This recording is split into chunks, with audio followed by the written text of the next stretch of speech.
Welcome back, folks. My name is LastKnownMeal, and today I'm going to be reviewing a PlayStation 5 1 year later. So this bad boy came out initially on November 12th, 2020, and throughout the year people have had the chance to actually experience the next era of gaming, as they like to call the next generation of gaming, where basically this console is capable of giving you 8K, 4K displays with amazing frame rate and also ray tracing, which is quite a popular thing right now when it comes to video games. Now, when it comes to the availability of the console, that's a little bit of a problem because currently we have a shortage going around, and I'm gonna be honest, I know a lot of people are going to be mad, but I really didn't have a problem getting a PlayStation 5 because in Bosnia we don't really have a shortage when it comes to PlayStations. I don't know, it's not the same case with GPUs. Like when it comes to GPUs, the situation is very bad, but at least when it comes to PlayStations, I was able to get this from the official distributor, so the price itself wasn't scalped. It was actually the price that I was kind of expecting for PlayStation 5 to have in these parts, which is around 600 euros or 650 euros. But even without scalping, that would be the price of PlayStation in my country. Now also with it, I got two controllers, so this one and one extra, and I got two games, which is the Destruction All-Stars and the Ratchet & Clank A Rift Apart. Now, I'm gonna be honest, I didn't even open this one yet, but I did play through Ratchet & Clank Rift Apart, and I'm gonna be honest, it's a really good game because this was the first game I plugged in, and with the ray tracing enabled, with 60 frame rate, with everything that the game has visually, it was just a treat to play it. And I'm gonna be talking about those games a little bit later, but first off, let's talk about the build.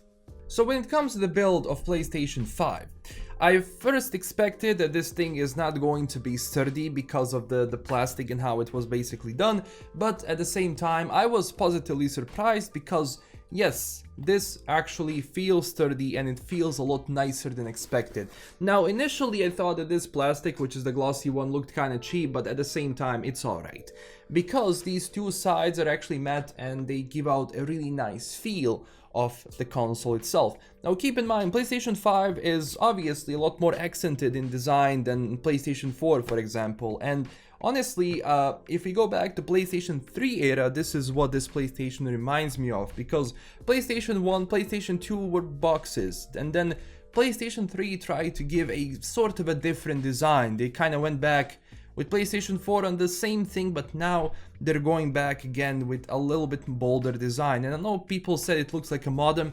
It does for sure look like a modem, but one of the first things which caught me off guard when I actually got it out of the box was definitely the size of this thing. PlayStation 5 is a lot bigger than PlayStation 4 and it's close to PlayStation 3, but at the same time this thing is huge, this thing is massive. Now it's gonna be interesting what or also other versions they come out with when it comes to slim version, but at the same time this thing feels very nice when it comes to the build quality. And even though it's a little bit bold, I don't mind it. I actually don't mind it. Maybe these sides can be, I don't know, a little bit different, but it's not really causing that big of an issue. Now, one of the first things about PlayStation 5 is that it's marketed to stand like this, so vertically. If you want, you can also place it horizontally, but what I noticed is that, for example, here you have a screw where you can just place it like this, vertically, it's gonna be fine. Like, for example, when it comes to the balance of this PlayStation, I was worried that having a PlayStation like this is, you know, one bump and this thing is gonna tip over and fall, it's gonna break, but I noticed that it's very well done when it comes to the base. It's not perfect. It's far from being perfect. It can still wiggle from time to time if you make any sudden movements with the desk, but at the same time it's nothing to the point where this thing is just gonna fall over and it's gonna break. It's not like that. Now when it comes to ports we have, so in the front we have one USB port, one USB-C port. Here you have the eject this button because this is the disc version. You also have the digital version, so without the disc it's cheaper, but I don't know, I like to have my games on PlayStation in a physical form. I don't like to buy digitally, but it's up to you to decide how you want to do this. And obviously we have the power on and off button here. In the back, we have two more USB 3.0 ports. We have the LAN port, the HDMI one, and the power AC one, obviously. So when it comes to that, it's not, you don't have that many things to work with, but you have enough USB ports because obviously if you're going to be charging your controller and you're going to be having headset at the same time, you can just plug it in from behind. It's just gonna be plug and play, and everything is gonna be nice on that part. When it comes to the quality of these ports, they're okay. They're basically standard quality, nothing crazy, nothing too good, nothing too bad. But as I said, when it comes to the placement of the console, if you want to place it horizontally, you can. But the problem is there are no screws here. So this version, if you place like this, has a screw. But if you place it like this, it doesn't have a proper screw, and you just basically like lock it in and you hope it stays that way. I tested it a little bit, and every time I place it like this and I nudge it, it almost looks like it's going to tip over and fall. So having a PlayStation like this for me was a little bit safer, and that's a bit of a design flaw that they have here, and hopefully that gets sorted out in the future. But as I said, overall when it comes to build quality, it's pretty alright. Also, the plastic being used here, I do believe, is HDPE, which is the high density polyethylene. So when it comes to the overall quality of the plastic here, it's alright, and it doesn't bend over easy, doesn't really have those crackling noises which annoy me a lot when everything is heating up or cooling down. So from that part, it's also okay. How durable this thing is, we shall see for the future, but right now, I mean, obviously, like, yeah, everything is fine. But also when it comes obviously to having a glossy plastic in the front, like, because you kind of jimmy the cable around when you're trying to plug it in, you'll have these little spots where obviously you're going to see some wear happen. Now let's talk about storage that PlayStation have. So out of the box, PlayStation comes with 875 gigabytes of storage. They're going to advertise more, but when you go into the PlayStation, is going to have 875 gigabytes that you can basically put your games into. Now, when it came out, you didn't actually have a chance to switch and change your M2 SSD drive, but Sony actually enabled and unlocked that, so now you're actually able to put everything apart and basically change the M2 slot. It's not too difficult. PlayStation has actual guide you can follow on their website, and obviously you have other people who do that as well as a tutorial. But keep one thing in mind: you do need to have an SSD or an M2 drive which is actually tested and it works on PlayStation 5, because not every single M2 SSD works on this. So before buying one, you have to pay close attention that you're buying the one which works for PlayStation 5. Now, at the same time, is 875 gigabytes enough? Well, it's alright, but at the same time, if you're gaming a lot on PlayStation 5, if you have a lot of games, installed on this thing, then, it's not going to be a really cool thing, because games today, like, generally have around 60 to 100 to 120 gigabytes. So you're gonna be able to install a couple of games, and that's gonna be it. So I'm really happy that actually Sony decided to give people the ability to put their own M2 SSD. Now, when it comes to temperatures, when it's running games, it's gonna be around 45 to 50 degrees Celsius. But at the same time, if it's going to be on idle, it's going to be around 19 to 20 degrees Celsius itself. So personally, I didn't have any issues with overheating. I tried multiple games. I actually left the games to run for hours as I was playing them, and I was touching the PlayStation on the sides to see if there is any part of this PlayStation which heats up a little bit more, and it doesn't. I mean, when it comes to ventilators, when it comes to the how loud the system can be, sometimes it can be a little bit loud if you're playing like some really graphical demanding games. Like, obviously you're gonna hear the PlayStation work, but most of the time it's a lot better than PlayStation 4 was, definitely. But at the same time, we're still early in this next gen era, so a lot of games are not gonna be pushing this thing to its fullest extent, which is gonna happen in the next couple of years once obviously this thing has been on the market for quite some time. So at least when it comes to that, when it comes to the cooling of the system, for now it's okay, it's good. Now, next thing that I want to talk about is the controller. The controller of PlayStation 5 is probably, for me personally, one of the best controllers Sony has put out. First off, when it comes to the build, it's bigger than PlayStation 4 controller. I think it's the biggest PlayStation controller they actually come up with. Like, for example, usually in this sphere, Xbox controllers were, you know, the biggest ones and the bigger. Now, if we compare it to Xbox 360 controller, for example, this thing is, you know, right there up to it. Like, the size of the controller is actually, like, pretty similar.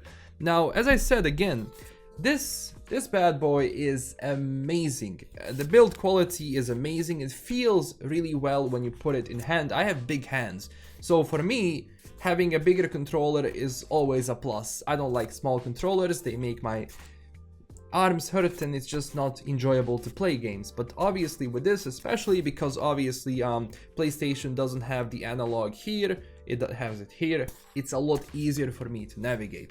And one of the strongest suits of this thing is also the haptic feedback and the adaptive trigger control you actually have on this. First off, when it comes to haptic feedback, when it comes to those vibrations you have from games, they are the most precise things I had ever seen so far.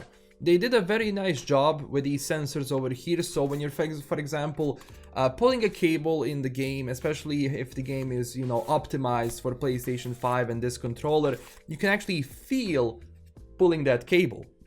Same when it comes to shooting, because when you're, for example, shooting in Ratchet & Clank, it's gonna do this, like you're gonna press this to a certain extent, and then when you start shooting, like the controller, or well, the trigger is going to react to it. I'm gonna give you some close-ups, you can actually see how it works. But yeah, definitely, like this controller is one of the best controllers Sony has put out on the market yet. This thing is a beast, and I'm happy with it so far, with the size, with the haptic feedback, and especially with the adaptive controllers. When it comes to wear, you can see this, like I have sweaty hands sometimes, so obviously when I'm gaming, this thing is gonna be like all over the place with just, you know, quality wearing off slowly. So this is the controller after some use. It actually doesn't look that used overall. It's quite okay when it comes to the build. So like so far, none of the buttons are worn out, like none of these buttons are worn out. When it comes to analog, it still works really well, and it's still precise as it was when I purchased this. But you know, honestly, I also didn't have a lot of problems with, you know, their controllers in the past. Like whenever I bought a PlayStation controller, it worked until I decided to stop playing with that controller, so I didn't have those issues. So on that side, like this is definitely cool. Again, I do believe this is the same material they used for the PlayStation itself, so it's sturdy, it's lightweight, and it fits well in the hand. Now let's talk about games. So the first game which came out with PlayStation 5 was Spider-Man Miles Morales, which kind of showed the capabilities of RTX and everything that we're gonna have for the future, obviously, of gaming. Now, besides that, like, we don't have that many games for PlayStation 5. There were games, obviously, which came out for PlayStation 5, but when it comes to exclusives, at least so far, one of the biggest ones, biggest titles people had is Returnal. Now, obviously, that's going to change in the future because Sony is planning a lot more exclusives to their platforms, and that's something how this business is being conducted, obviously. Now, when it comes to the future games, so far, at least, like when it comes to Insomniac, they do have some titles in the works, like the next-gen Spider-Man, Wolverine, and also, if you look at Guardians of the Galaxy, that game also runs really well on PlayStation. People were really happy with it, but so far I think one of the best games which I had played on this system is definitely gonna be Ratchet & Clank. It's just really well done, and now as we're getting closer to Elden Ring and all of that, there is not going to be a shortage for games for PlayStation for as long as they're good, because that's basically how their business is done. They have to count on the quality of those exclusives to actually push, you know, the sales of the console, but that's normal for Xbox as well. If they want to keep selling, they have to make good games. So overall, how happy am I with this thing? Honestly, I'm very happy. I'm very happy with PlayStation 5 so far. It's been running my games really well. I do believe that some of the games which are available on PlayStation 4 and are now available on PlayStation 5 get the frame rate upgrade, because you feel the difference, especially if you don't game on PC. Like, you can feel the difference going from 30 to 60 frames and even more, obviously, which just pushes it to a different level and it makes games a lot more enjoyable. So I do hope that all of the games that are available from PlayStation 4 actually do get the upgrade for 60 frames, because it can be a bit of a bother to play those games in 30 frames, especially because, you know, like right now you have a console which can utilize the full power of it. So yeah, in that sense, I hope that changes. But that's the thing, whenever you have a new console come out, whenever you have a new generation come out, you're gonna have this transitional period. And you're gonna have a lot of games come out for PlayStation 4 as well. So obviously developers don't really utilize the full extent of the technology they have that are going to be utilized in the future, because not a lot of people have PlayStation 5 in the first place yet, and you know, it's a bit harder to get it. So a lot of games right now are still gonna be coming out for PlayStation 4 just because that's, you know, the biggest market yet, and it's gonna stay like that for a little bit more until everyone, you know, switches to PlayStation 5 or the next version of PlayStation 5 which comes out, the PlayStation Slim or whatever you want to call it. But yeah, this bad boy has been here for 1 year, and so far it's not giving any signs that I wasn't happy with it. You know, so far it's good. And we'll see how this thing is going to be performing in the future, obviously, at least when it comes to the temperature, the build quality, the games.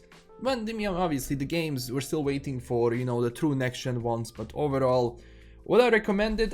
If you can get one, why not? If you want to have a console which is basically plug and play, you know, you can just enjoy with this. And I'm sure Sony has games in the future that are gonna be, you know, getting people into this, because again, they need to have good games in order to continue selling this. So we'll see what's gonna be happening. This was my kind of a review, thoughts on the PlayStation 5, the disc version throughout the year, and I'm gonna keep updating everyone on how this thing performs. And also, I will be changing the M2 SSD slot soon, so when I do it, I'm gonna have a tutorial on how to do it yourselves, because it's not that difficult. It's really easy. Like, this thing, when it comes to the build quality, like, this thing can be very, very well easy to disassemble and assemble again. But yeah, thank you so much for watching.